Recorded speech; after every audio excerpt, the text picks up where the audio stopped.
Bonjour tout le monde, j'espère que vous allez tous bien, particulièrement au travail. Aujourd'hui, nous allons parler de notre zone de confort, celle que nous avons tant de mal à quitter.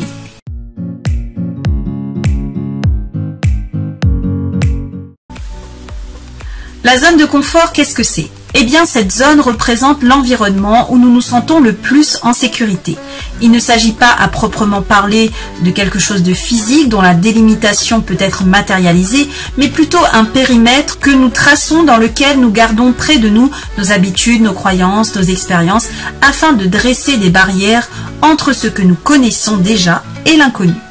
En réalité, cette zone de confort, on devrait plutôt l'appeler la zone des habitudes parce que bien souvent, elle ne représente absolument pas du confort. Prenons l'exemple d'un employé qui travaille dans le même service depuis 15 ans.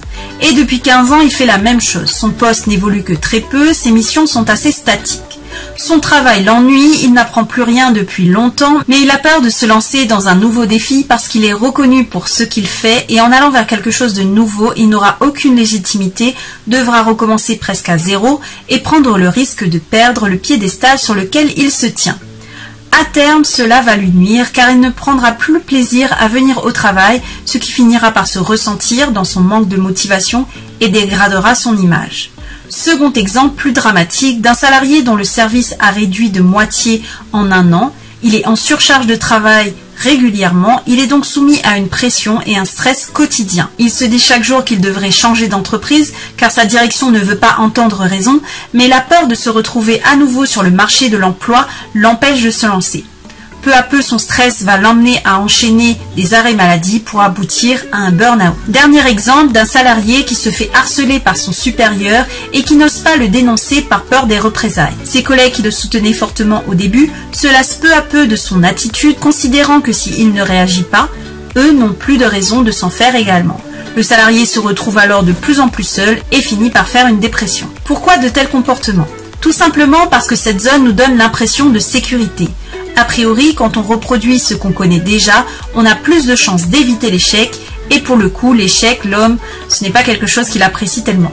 Malgré tout, bien que ce territoire autour duquel nous bâtissons nos murailles semble nous protéger de tout, elle nous protège également et malheureusement de l'épanouissement parce qu'à un moment donné, elle nous étouffe. Rester sans cesse dans le contrôle, dans nos habitudes, dans ce que nous connaissons, ne nous aide pas réellement à trouver la question la plus importante de notre existence, qui je suis réellement. Même si la plupart du temps, on se dit que la question la plus importante de notre existence, c'est quels sont les numéros du loto. Je suis d'accord avec vous. Enfin bref, revenons à nos moutons.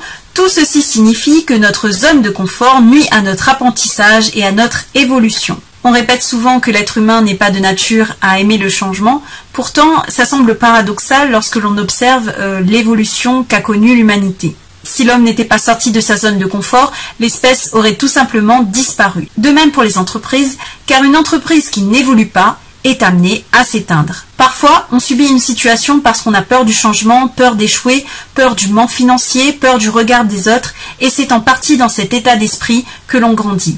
La société nous pousse à penser que l'échec c'est mal, l'échec c'est être moins bien que les autres, l'échec c'est une faiblesse.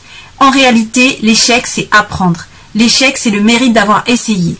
L'acceptation de l'échec c'est la promesse d'un progrès. Alors autorisez-vous à échouer et grandissez. N'hésitez pas à mettre un petit like sur la vidéo, à la partager et à commenter si le sujet vous interpelle. Quant à moi, je vous dis à bientôt.